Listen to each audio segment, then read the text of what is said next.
देखो गाइस, जैसा कि आप सभी को पता है कि जेईई एडवांस का रिजल्ट ऑलरेडी आउट हो चुका है, जिसके बारे में हमने लास्ट वीडियो में डिटेल डिस्कशन भी किया था। अब बात आती है सबसे इंपॉर्टेंट एंड सबसे क्रूशियल फेस एक स्टूडेंट के लाइफ में जिसने अपना करियर गोल इंजीनियरिंग चूज करके रखा है, दैट इज काउंसलिंग। अब 80% स्टूडेंट्स को इस काउंसलिंग के बारे में नॉलेज नहीं होता है, जो कि बहुत ऑब्वियस है क्योंकि अपना मैक्सिमम टाइम उन्होंने अपना प्रिपरेशन में लगा दिया है, जिसके कारण काउंसलिंग के टाइम में उन्हें बहुत सारे डाउट्स आते हैं। आइए ऐसे थोड़े डाउट्स पे हम फोकस डालते हैं। फर्स्ट, मेरे रैंक के बेसिस में हमें कौन सा बेस्ट कॉलेज मिलेगा। सेकंड, चॉइस फिलिंग करते समय क्या ऑर्डर रखना है कॉलेजेस का। थर्ड, प्राइवेट कॉलेजेस के कौन से प्राइवेट कॉलेजेस के काउंसलिंग में पार्ट लेना है। अब इतने सारे डाउट्स के कारण स्टूडेंट्स घोर संकट में पड़ जाते हैं, जिसके कारण वो एक गलत कॉलेज ऑप्शन चूज कर लेते हैं। बहुत सारे स्टूडेंट्स को कॉलेजेस का एक्सपोजर ही नहीं होता है, जिसके कारण वो कॉलेज का ऑप्शन कंसिडर ही नहीं कर पाते। आज इस वीडियो में हम बात करेंगे आपको कुछ ऐसे कॉलेजेस के बारे में बताने के लिए जिसका नाम आपने ऑलरेडी सुन रखा होगा। कई सारे यूट्यूबर्स ने अपने डिफरेंट वीडियोस में इसके बारे में बताया भी होगा, बट आपको एग्जैक्ट इन्फॉर्मेशन इनके बारे में नहीं है, कंप्लीट इन्फॉर्मेशन नहीं है। तो हम सारी डिटेल्स आपको देंगे, जिससे अगर आपका इंटरेस्ट मैच करता है तो आप वो कॉलेज ऑप्शन चूज कर सकते हो। हमारे लिस्ट में सबसे पहला नाम है Thapar university. Guys, to be frank, आप सब ने इस कॉलेज का नाम तो सुना ही होगा और इनफैक्ट बहुत सारे लोग तो इसको one of the best private university consider करते हैं। तो आज इसका कॉलेज की असलियत डिटेल में बात करते हैं। थापर कॉलेज ऑफ इंजीनियरिंग को 1956 में बनाया गया था in the state of Punjab. 250 acres में एस्टैब्लिश ये कैंपस, काफी डिसेंट आर्किटेक्चर है इसका। अगर हम इस कॉलेज की एनआईएफ रैंकिंग के बारे में बात करें तो 2023 में इसको 20 एनआईएफ रैंकिंग दिया गया था इंडियन इंजीनियरिंग कॉलेजेस की लिस्ट में। But guys, to be frank, हम कॉलेज चूज करने के लिए एनआईएफ पे उतना ही भरोसा करते हैं जितना कि एक पाकिस्तानी टीम अपने बैट्समैन पे डिपेंड होते हैं। आगे बढ़ते सबसे इंपॉर्टेंट पार्ट में, दैट इज प्लेसमेंट में। अगर हम प्राइवेट कॉलेज से कंपेयर करें तो थापर का जो प्लेसमेंट है वो काफी डिसेंट है। इसका हाईएस्ट पैकेज लास्ट ईयर गया था 55.75 लाख का, और वही अगर हम मीडियन पैकेज का बात करें तो वह है 11.89 लाख का। बट सबसे प्रॉब्लमेटिक चीज है इसका फीस। अगर हम फीस के बारे में बात करें तो वो फीस है इसका 23 lakh including mess and hostel. तो यार, कॉलेज सेलेक्ट करते समय सबसे इंपॉर्टेंट चीज होता है रिटर्न ऑफ इन्वेस्टमेंट। अगर हम इस कॉलेज के रिटर्न ऑफ इन्वेस्टमेंट में बात करें तो वो है 51%। तो देखो गाइस, एक बहुत इंपॉर्टेंट मैसेज देना चाहूंगा। मैं कभी ऐसा नहीं कहता कि एजुकेशन में खर्च मत करो। Education is one of the most important thing, इसमें आपको जरूर इन्वेस्ट करना चाहिए।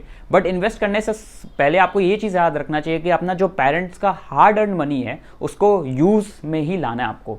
That is return of investment में ध्यान रखना है। बाकी आपको समझदार हो समझने के लिए। ये कॉलेज के बारे में जब मैंने रिसर्च किया तो मेरे को पता चला एक बहुत ही फैसिनेटिंग चीज़। पहले थापर जाना चाहता था अपने लेस स्टूडेंट इंटेक में, बट अब थापर इतना ज़्यादा स्टूडेंट इंटेक बढ़ा दिया है कि अब अगर ये इसको कम नहीं करता है तो कुछ ऐसे कॉलेजेस की कैटेगरी में आ सकता है जिसको अपने स्टूडेंट बताते समय ही शर्म आता है। अगर हम थापर का कुछ अच्छी चीज़ों में बात करें तो सबसे पहला इसका आता है एलुमनाई नेटवर्क। क्योंकि ये 1956 में एस्टैब्लिश हुआ था तो इसका एलुमनाई नेटवर्क काफ़ी स्ट्रॉन्ग है। सेकंड आता है इसका गुड ब्रांड नेम। इस कॉलेज का ब्रांड नेम इतना अच्छा है कि यहाँ पे बहुत सारे टॉप कंपनीज यहाँ पे आते हैं अच्छे प्लेसमेंट ऑफर्स लेकर। गाइज, अब जो नेक्स्ट कॉलेज में मैं बात करने वाला हूँ वो राजस्थान में काफी पॉपुलर कॉलेज है और वेल एस्टैब्लिश्ड है, बट आउटसाइड राजस्थान ज्यादा लोगों को इसका एक्सपोजर नहीं। जेईसीआरसी यूनिवर्सिटी 1999 में एस्टैब्लिश्ड हुआ था, तब से ये यूनिवर्सिटी काफी बढ़िया परफॉर्म कर रही है।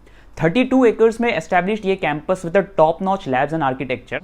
रैंकिंग की बात करें तो एनआरएफ में इसे कोई रैंकिंग नहीं दी गई है, जो कि कोई बड़ा इश्यू नहीं है। बढ़ते हैं प्लेसमेंट की तरफ। इसका प्लेसमेंट गया था 52 लाख पर एनम, जो कि राजस्थान के प्राइवेट यूनिवर्सिटी में काफी ज्यादा है। अगर हम एवरेज पैकेज की बात करें तो वो भी 8 लाख पर एनम है, जो कि काफी डिसेंट है। फीस की बात करें तो हॉस्टल फीस एंड मेस फी मिला के जेईसीआरसी का 4 ईयर्स का फीस होता है 15 लाख, जो कि अगर हम प्राइवेट कॉलेज के कंपैरिजन में करें तो काफी कम है। ये यूनिवर्सिटी आपको टोटल 66 कोर्सेज प्रोवाइड करती है। अब एक डाउट स्टूडेंट के मन में काफी ज्यादा है कि आता है कि जेईसीआरसी यूनिवर्सिटी या जेईसीआरसी कॉलेज दोनों सेम है क्या? नहीं, बिल्कुल नहीं। जेईसीआरसी यूनिवर्सिटी जेईसीआरसी कॉलेज के कंपैरिजन में काफी अच्छा है, तो ये दिमाग से आप बिल्कुल निकाल देना ये डाउट। यहाँ का जो स्टूडेंट इंटेक है वो काफी हाई नहीं है, एक मीडियम कह सकते हो। तो भैया बार बार स्टूडेंट इंटेक पे क्यों फोकस करते हो? ऑब्वियसली जिस कॉलेज का स्टूडेंट इंटेक ज्यादा है, दैट मीन्स ज्यादा स्टूडेंट वो कॉलेज प्रेफर कर रहे हैं, तो ऑब्वियसली वो कॉलेज अच्छा है। तो यार एक चीज समझो कि जब आप प्लेसमेंट में बैठोगे और जब कॉलेज में ज़्यादा नंबर ऑफ स्टूडेंट्स है तो ऑब्वियसली कंपटीशन ज़्यादा होगा, जिसके कारण बहुत सारे स्टूडेंट्स अनप्लेस रह जाएंगे। और यही एक रीज़न है कि आज के डेट में बहुत सारे कॉलेजेस, यूनिवर्सिटीज़ अपना स्टूडेंट इंटेक बढ़ाते जा रहे हैं, बट इस चीज़ में फोकस नहीं कर रहे कि अगर स्टूडेंट इंटेक ज़्यादा होगा तो प्लेसमेंट में स्टूडेंट्स ज़्यादा अनप्लेस रह जाएंगे। तो ऑब्वियसली आप ऐसे कॉलेजेस को कभी प्रेफर मत करना। अब वापस आते हैं जेईसीआरसी यूनिवर्सिटी में। तो गाइस, इस कॉलेज के बारे में कुछ ऐसे बातें बताता हूँ जो कि पर्सनली मेरे को बहुत अच्छा लगा। सबसे पहला इसका फीस बाकी प्राइवेट कॉलेज के कंपैरिजन में काफी कम है। सेकंड, यहाँ पे राजस्थान के टॉप टेक इवेंट्स होते हैं जिसमें बॉलीवुड के सेलिब्रिटीज आते हैं बाहर से। Third, one of the best entrepreneurship cell. ये कॉलेज एंटरप्रेन्योरशिप को बहुत ज़्यादा प्रमोट करता है बाकी प्राइवेट कॉलेजेस के कंपैरिजन में। इस कॉलेज की एक बात है कि जो कि सभी स्टूडेंट को, इनफैक्ट मेरे को खुद कौन लगता है, पेरेंट्स को मे भी ये अच्छा लगे कि इसका एकेडमिक बहुत ज़्यादा स्ट्रॉन्ग है। तो नेक्स्ट आता है वीआईटी वेलोर। वीआईटी वेलोर के बारे में कौन ही नहीं जानता होगा। ये ऐसे कॉलेजेस में जो कि खुलेआम कैटेगरी सिस्टम चला रहा है। तो जानते हैं इस कॉलेज के बारे में डिटेल में। वीआईटी वेलोर को 1984 में वेलोर तमिलनाडु में बनाया गया था। 372 एकर्स में एस्टैब्लिश्ड ये काफी लश ग्रीन कैंपस है। रैंकिंग की बात करें तो 2023 में इसको एनआरएफ में 11 रैंकिंग दी गई थी, जो कि काफी सारे एनआईटीज आईआईटीज से भी अच्छे है। VIT Vellore around 140 plus courses offer करता है, जिसके कारण इसका जो स्टूडेंट इंटेक है वो काफी ज्यादा है।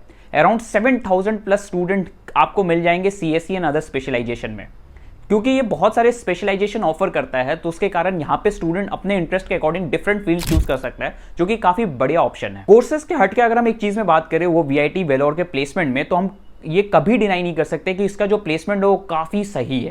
लास्ट ईयर अगर हम इसका हाईएस्ट पैकेज के बारे में बात करें तो 1.02 करोड़ का गया था, जो कि काफी ज्यादा इंप्रेसिव है।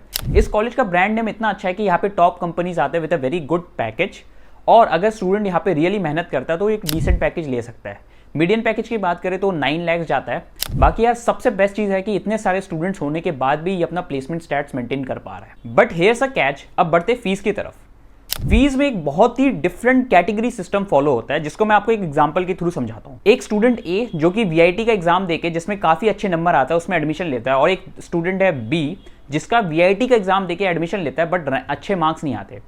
वीआईटी ए को जो एडमिशन मिलता है वो कैटेगरी 1 के थ्रू मिलता है, जिसमें उसको कम फीस देनी पड़ती है। अब वीआईटी बी को जो एडमिशन मिलता है सेम ब्रांच में, बट उसको फीस ज्यादा देनी पड़ती है क्योंकि उसका कैटेगरी 4 की तरफ होता है। अब इसके प्रोज भी है, कॉन्स भी है।